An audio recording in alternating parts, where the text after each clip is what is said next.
Ne vous inquiétez de rien. Dès que vous commencez à vous inquiéter, transformez cette inquiétude en prière. Je fais ce que je fais parce que j'ai vu la puissance de Dieu transformer ma vie et il fera de même pour vous. La clé pour toute chose est dans la parole de Dieu. Je suis Joyce Meyer et je crois que Dieu peut vous guérir là où vous avez mal. Eh bien, bienvenue sur Vivre pleinement votre vie de tous les jours. Je prie que vous appréciez vraiment l'enseignement aujourd'hui. Vous savez, l'attitude est un sujet très important et vous pouvez changer votre attitude du mal au bien et littéralement changer toute votre vie avec cela. Et donc, je vais parler aujourd'hui d'avoir une attitude reconnaissante. Et peu importe combien de fois nous entendons parler de l'attitude reconnaissante, nous avons besoin de l'entendre encore et encore parce que c'est si facile de tomber dans la plainte et le mécontentement à cause des choses que nous n'aimons pas ou que nous n'avons pas, en oubliant toutes les bénédictions que nous avons, toutes les choses pour lesquelles nous devons être reconnaissants. Votre attitude commence dans votre pensée, elle commence dans vos pensées, puis cela devient vos paroles, vos actions et votre attitude. Et votre attitude ressemble en réalité à la posture que vous adoptez face à quelque chose. Votre attitude affectera votre langage corporel, comme par exemple une grimace ou une certaine façon de vous tenir ou peut-être aussi un sourire aux lèvres. Et je veux vous dire que Dieu est si bon avec nous. Je sais que nous entendons et nous disons souvent cela, mais Dieu est vraiment très, très bon avec nous et bien souvent nous ne le méritons pas. Et il y a tellement de choses pour lesquelles nous devons être reconnaissants. Et je ne sais pas qui nous regarde aujourd'hui, mais peut-être qu'il y a des personnes parmi vous qui se sont levés du pied gauche ce matin. Et vous avez commencé tout de suite, parce que le diable adore faire ceci, il vous a donné des pensées. Eh bien, tu m'as fait ceci et tu ne m'as pas fait ceci. J'ai prié à ce sujet et rien ne s'est passé. Et nous avons besoin de ça et nous ne l'avons pas. Mais je vous donne un signal qui vous dit que vous pouvez arrêter cela maintenant. Et au lieu de cela, vous pouvez penser à toutes les choses pour lesquelles vous devez être reconnaissant. Souvent le matin, je remercie Dieu de pouvoir marcher, parler, voir et entendre. Pensez simplement au nombre de personnes qui se réveillent le matin et si elles sont paralysées et doivent utiliser une chaise roulante, à quel point c'est difficile de passer aux toilettes. Et nous qui pouvons simplement sauter du lit et faire ça, nous oublions parfois ce que nous avons et nous pensons trop à ce que nous n'avons pas. Philippiens 2:5 dit que votre attitude, votre dessein et votre pensée soient identiques à celle de Jésus-Christ, qu'il soit votre exemple d'humilité. Et je pense que l'humilité a beaucoup à voir avec la gratitude. Parce que si vous êtes humble, vous réalisez qu'il y a tellement de bénédictions dans votre vie que vous ne méritez vraiment pas, et cela vous rend très reconnaissant pour elle. Mais nous allons nous concentrer sur que votre attitude soit identique à celle de Jésus-Christ. Vous voyez, il avait une bonne attitude. Nous n'entendons jamais Jésus se plaindre. Il ne s'est pas plaint lorsqu'il était sur la croix, ni dans le jardin de Gethsémani, ni lorsque ses disciples se disputaient pour voir lequel d'entre eux était le plus grand. Il était toujours reconnaissant. L'attitude reconnaissante est la volonté de Dieu. C'est vraiment intéressant, tant de gens veulent savoir quelle est la volonté de Dieu pour ma vie, comment connaître la volonté de Dieu pour ma vie. Eh bien, peut-être que Dieu a un appel spécifique pour vous, mais il y a des choses dont la Bible parle qui sont des choses générales que nous sommes tous censés faire, et être reconnaissant en fait partie. Et je pense que parfois, si nous ne faisons pas ces choses, s'il y a quelque chose de spécifique que Dieu veut que nous fassions, nous ne saurons peut-être jamais ce que c'est, parce que ces choses fondamentales sont très, très importantes. 1 Thessaloniciens 5, 18 et 19. Remerciez Dieu en toutes circonstances. Je dois le dire plusieurs fois, parce que je ne veux pas que nous manquions cela. Remerciez Dieu en toutes choses. Il dit même aussi en toutes circonstances. Pensez à cela. Remerciez Dieu en toutes choses. Donc, si vous rencontrez un problème, même un très gros problème, ou si vous recevez un mauvais rapport du médecin, ou si l'un de vos enfants vous cause beaucoup de problèmes, ou s'il y a un problème dans votre mariage, ou vous avez un problème financier, ne vous concentrez pas uniquement sur le problème, mais concentrez-vous également sur toutes les choses qui vont bien dans votre vie. Et vous pouvez être honnête avec Dieu. Père, je n'aime pas ce qui se passe dans ma vie en ce moment, mais je te suis reconnaissant quand même. Si vous ne pensez à rien d'autre, soyez reconnaissant parce que vous êtes né de nouveau et vous irez au paradis lorsque votre temps sur terre sera terminé. Nous devrions être reconnaissants que nos noms sont dans le livre de vie de l'agneau et que nous allons passer l'éternité avec Dieu. Remerciez Dieu en toutes circonstances. Quoi que soient les circonstances, soyez reconnaissants et remerciés. J'aime ça, soyez reconnaissants et remerciés. Si vous demandez aux gens, êtes-vous une personne reconnaissante? Beaucoup de gens diraient, oui, je suis reconnaissante. Mais combien de fois rendez-vous grâce non seulement à Dieu, mais aussi aux gens? Ce matin, je pensais à... en fait, c'était hier, je pensais au temps que je passais à écrire des livres et à quel point Dave était vraiment gentil de me donner ce temps. Il arrive souvent qu'il aimerait que j'aille faire quelque chose avec lui et je dis « je ne peux pas, je dois écrire ». En fait, cela arrive souvent. Alors je l'ai remercié ce matin de m'avoir donné le temps d'écrire sans que cela ne l'irrite du tout. Il y a beaucoup de choses pour lesquelles je dois prendre du temps et qui ne me permettraient pas d'être ce que vous appelleriez une épouse normale parce que j'ai cet appel dans ma vie de prêcher l'Évangile. Et Dave est très bon dans tout ça. En fait, il a dit ce matin, quand je l'ai remercié, il a dit « Ce que tu fais quand tu écris ces livres, c'est aider les gens dans le monde entier. Et je suis heureux que tu aies ce temps. Mais je me demande pour combien de choses vous pourriez remercier vos enfants ou la personne avec qui vous êtes marié ou vos parents ou... vous ne le faites pas. Vous savez, souvent nous ne prenons pas le temps de verbaliser cela. J'ai même appelé ma fille ce matin et je l'ai remerciée car elle fait tellement pour moi et cela me facilite la vie. Et je l'ai appelée et je lui ai dit « Je veux te remercier pour tout ce que tu fais pour moi. Et puis-je vous dire ceci, plus vous êtes reconnaissant, plus vous serez heureux. » Je vais répéter. Plus vous êtes reconnaissant, plus vous serez heureux. Mais vous savez, quand nous râlons, nous grognons et nous trouvons quelque chose à redire dans tant de choses, cela ne fait que nous rendre malheureux. Mais vous pouvez augmenter votre joie en augmentant votre attitude reconnaissante. Alors, remerciez Dieu en toutes circonstances, soyez reconnaissants et rendez-lui grâce pour tout. Telle est pour vous la volonté que Dieu a exprimée en Jésus-Christ, le révélateur et le médiateur de cette volonté.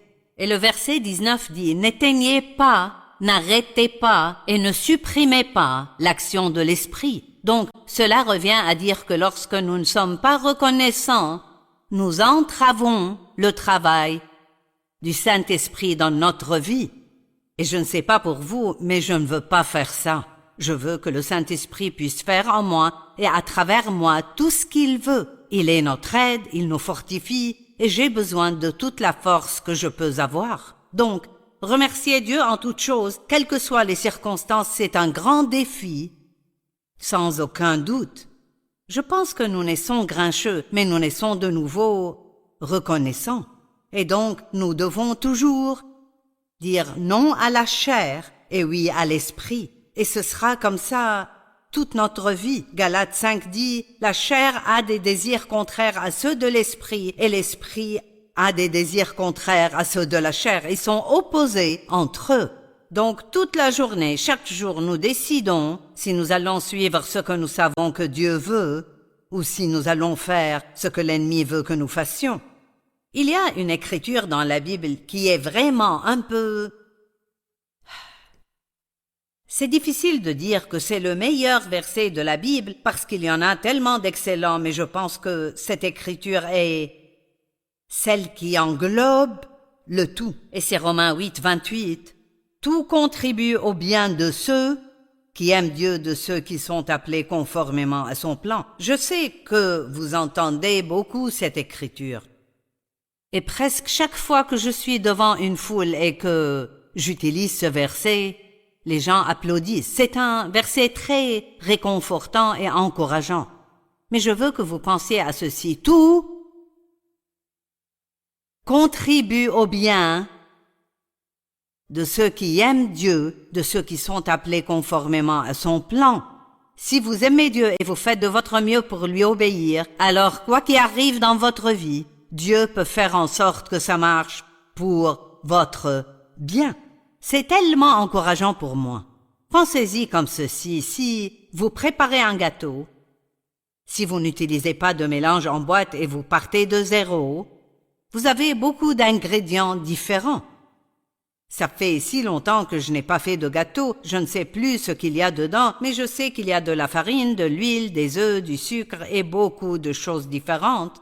Et n'importe lequel d'entre eux à lui seul serait très déplaisant. Qui aurait envie de manger 3 tasses de farine? Certainement pas moi. Ou même du sucre. Je ne voudrais pas manger une tasse entière de sucre, ça me rendrait malade. Mais c'est intéressant quand on met toutes ces choses ensemble. Ça fait un gâteau. Et tout le monde aime le gâteau. Et donc Dieu est capable de faire cela dans notre vie. Il peut prendre les bonnes choses qui arrivent et prendre les mauvaises choses qui arrivent et il peut les mélanger tout ensemble et les faire marcher pour notre bien. Vous savez, une chose que les gens ne réalisent pas et sur laquelle j'aime enseigner, c'est l'expérience. Et tout ce que nous traversons est difficile. Nous gagnons de l'expérience. Et cette expérience fera l'une des 2 choses suivantes ou les 2. Elle nous aidera la prochaine fois que nous traversons cette épreuve à savoir comment gérer cela ou à acquérir une expérience que nous pourrons utiliser pour aider d'autres personnes lorsqu'elles traversent des moments difficiles. Le psaume 107, 22 dit qu'ils offrent des sacrifices de reconnaissance et donc être reconnaissant peut parfois être un sacrifice. Parce que si vous traversez une période difficile, être reconnaissant n'est pas vraiment ce que vous voulez faire. Peut-être que certains d'entre vous sont juste...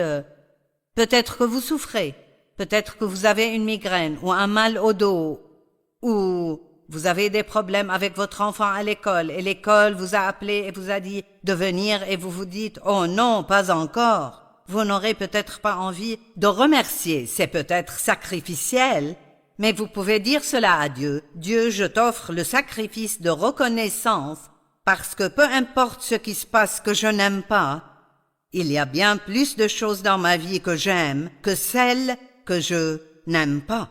J'ai déjà partagé que il y a eu un temps où je n'étais pas vraiment contente de Dave et je pensais juste à toutes les choses qu'il n'avait pas faites et que j'aurais aimé qu'il fasse. Et Dieu m'a mis au défi de faire 2 listes. Fais une liste de toutes les choses que tu n'aimes pas chez Dave, puis fais une liste de toutes les choses que tu aimes chez Dave. Et vous savez quoi? Les choses que j'aimais, cette liste était bien plus longue que les quelques trucs.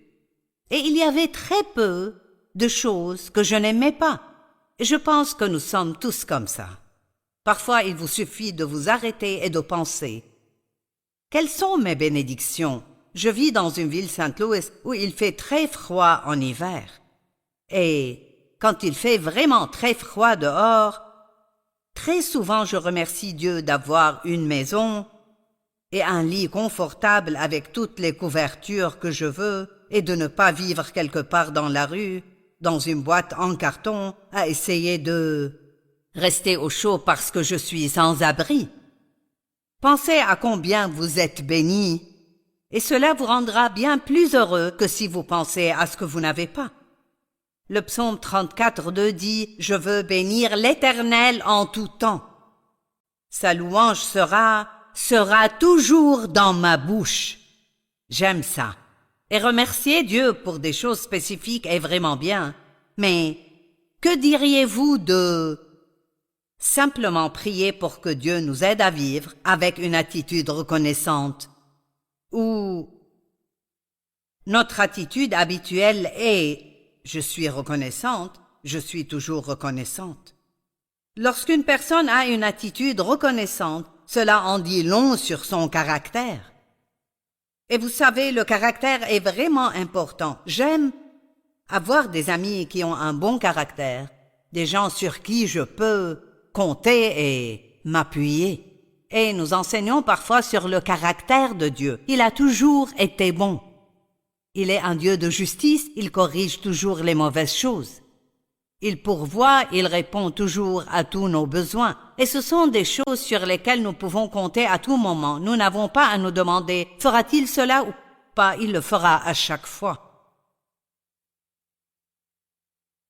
Souvent, la pétition l'emporte sur la louange. C'est plus facile de demander des choses à Dieu que de se rappeler de le remercier pour ces choses. 10 lépreux ont demandé la guérison, mais un seul est revenu pour le remercier. Regardons Luc 17, 11 à 16. Alors qu'il se rendait à Jérusalem, Jésus passa entre la Samarie et la Galilée. Comme il entrait dans un village, 10 lépreux vinrent à sa rencontre. Ils se tinrent à distance et se mirent à lui dire à haute voix, « Jésus, Maître, aie pitié de nous !» Lorsqu'il les vit, Jésus leur dit, « Allez vous montrer aux prêtres. » Pendant qu'ils y allaient, ils furent guéris. Ils ont dû faire un pas de foi. Ils ne savaient pas ce qui allait se passer alors qu'ils allaient, mais nous devons toujours faire un pas de foi dans notre relation avec Dieu. L'un d'eux, se voyant guéri, revint sur ses pas en rendant gloire à Dieu à haute voix. Quand Dieu a fait beaucoup pour vous dans vos vies, c'est difficile de se taire. Nous devenons un peu enthousiasmés par tout ce que Dieu a fait dans nos vies. Il tomba aux pieds de Jésus et le remercia. Et la Bible dit que c'était un Samaritain. Maintenant, pourquoi dit-il cela? Les Samaritains étaient détestés par les Juifs. Je ne sais pas si les 9 autres étaient Juifs, mais supposons un instant qu'ils l'étaient et que les Juifs étaient ceux qui étaient censés être religieux. Et au verset 17, Jésus dit, « Les 10 n'ont-ils pas été guéris? Et les 9 autres, où sont-ils? » Et vous savez quoi? C'est un passage qui me rend triste. Mais si nous y pensons, si nous gardons ce pourcentage, si 10% des pétitionnaires sont vraiment reconnaissants, donc 90% de toutes les personnes pour lesquelles Dieu fait des choses ne prennent pas la peine de remercier Dieu une fois qu'ils obtiennent ce qu'ils veulent. Ne soyons pas le genre de personnes qui oublient la bonté de Dieu. En particulier dans l'Ancien Testament, Dieu avertit les gens encore et encore. « Souviens-toi, n'oublie pas les choses que je t'ai fait traverser et comment je t'ai béni. » C'est dangereux d'oublier à quel point Dieu a été bon envers nous. Nous devons nous en souvenir et honnêtement, nous devons y penser chaque jour. Gardez un journal de gratitude. Je le fais. Je remercie Dieu pour les choses qu'il me donne, pour les petites choses que les gens font pour moi, pour quand je suis en déplacement et qu'il est évident que Dieu me donne sa faveur.